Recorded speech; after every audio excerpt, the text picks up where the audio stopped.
Yeah, this ain't no clickbait. What it do, YouTube? It's your boy Culture Shock. We are back with another video. And Josh McDaniels literally said that. I guess he's going to be the new coach for the Raiders. Whoop-de-doo. Not surprised, not happy, don't really care. It's just that the comment that he had placed about, this special place, air quote. Josh McDaniels said it was going to take a special place for me to leave New England.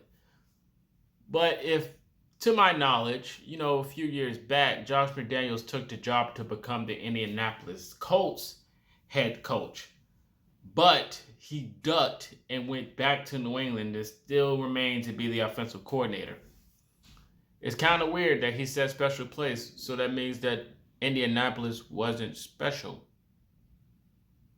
We still happen to make the playoffs without McDaniels and his coach, half of his coaching staff, I may add. A lot of people don't remember this, but when we did hire McDaniels as our head coach, he hired a coaching staff. It was not Frank Reich to begin with.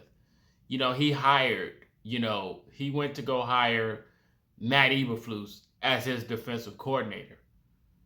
But the crazy scenario is that when McDaniels went back, we were still left with Eberflus.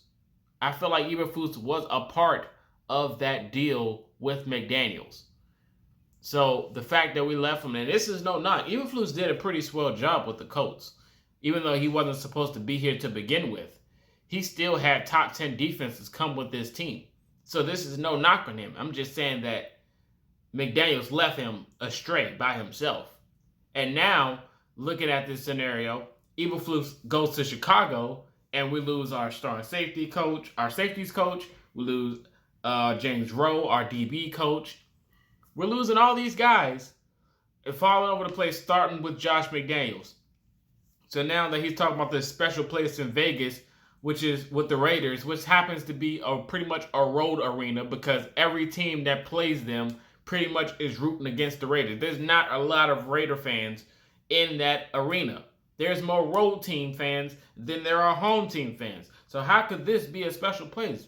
Are you a road coach? Is that what you're telling us? And this is no knock on the Raiders.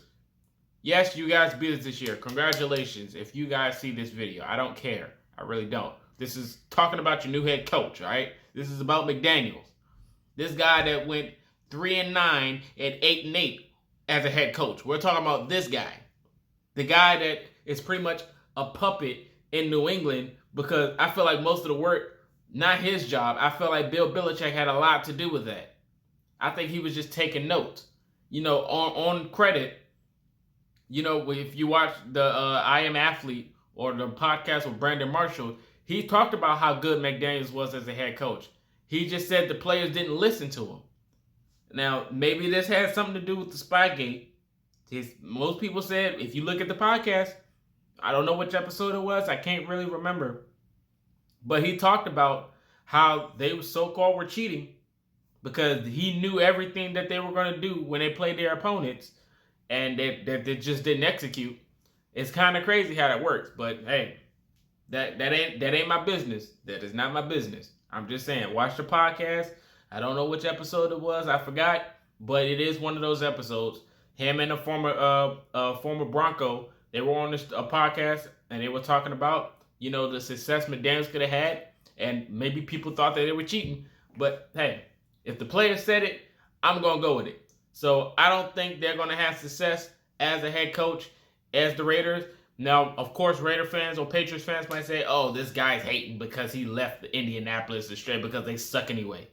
No, I'm not hating. This is just base fact. I don't think he's going to be a good head coach. As an offensive coordinator, as a puppet of Bill Belichick, sure, do your thing. I think he'll be fine with it because he's not really having all the pressure up on him to build his own coaching staff, to try to control the team, to be a head coach, all of that. He's not going to be under that pressure. So, yes, I think as an offensive coordinator, he can get away with it. But if he's having his position as his own job, if you guys struggle as a Raiders fan, if you guys struggle, do not come crawling back to me. Don't go slandering me still if you guys struggle. I mean, hey, look, I told you first. But if you do see success, Don't come crawling back in this channel. Do not click in this video's comment section and go, hey, look, we're making the playoffs. We got a better record than y'all. Please don't. Please don't.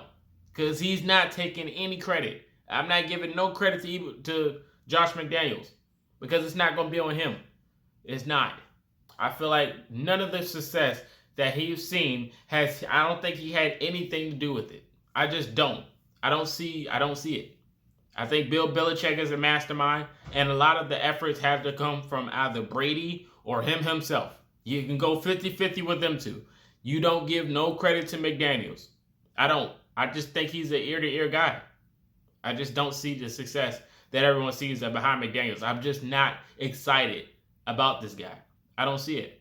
If you Raiders fans, if you feel a certain way about McDaniels coming in as your head coach, if you don't trust it, please let me know. And if you are excited about it, let me know as well. And Patriots fans, if you come in here, please let me know what McDaniels did to be a really good coach. I just want to know. I just want to know. Did he have something to do with Mac Jones' success? Let me know, because I didn't see it. I don't see anything. I think Mac Jones and Bill Belichick, I think Mac Jones was just a natural-born talent. Tom Brady, natural-born talent. Simple as that. I don't see how McDaniels is so head coach worthy that he can just go coach any team and get away with it.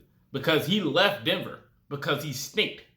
This is just me. As a head coach, he stinked while he was in Denver. So I don't see how the Raiders can just give up all of these coaching jobs from all of these guys with experience or who is actually really good at what they do.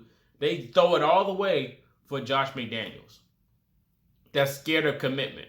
Because obviously he didn't want it in Indianapolis. That was his first chance. He could have redeemed himself in Indianapolis, but he left in the middle of the night.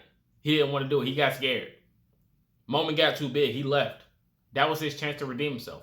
So you're telling me he can redeem it with the Raiders, with the team that's probably going to be that's on the brink? I think the Raiders are on the brink. I mean, yeah, they made the playoffs. That was good, but I mean, it didn't last long. They don't even know what they want to do with Derek Carr. Their defense is good. Are they going to add more additions on the defense? They got Deshaun Jackson and all those guys. They are a question mark this offseason. Like I said, I love the Raiders' performance this year. I love them making the playoffs too. But the fact that they're changing their head coach is kind of risky. That's kind of risky. Trying to repeat yourself to go back to the playoffs, changing your head coach in the middle of that process is kind of risky. Not going to lie. I love Derek Carr. I do. I love Josh Jacobs. I love the talent. I love Trevor Moore. I love that. I love the team. But changing your head coach can be sketchy. You guys let me know your thoughts in the comment section about this whole process. Let me know about Josh McDaniels, the goods and the bads. Let me know all these things. This is Marcus, and until next time, you've been Coach Shot.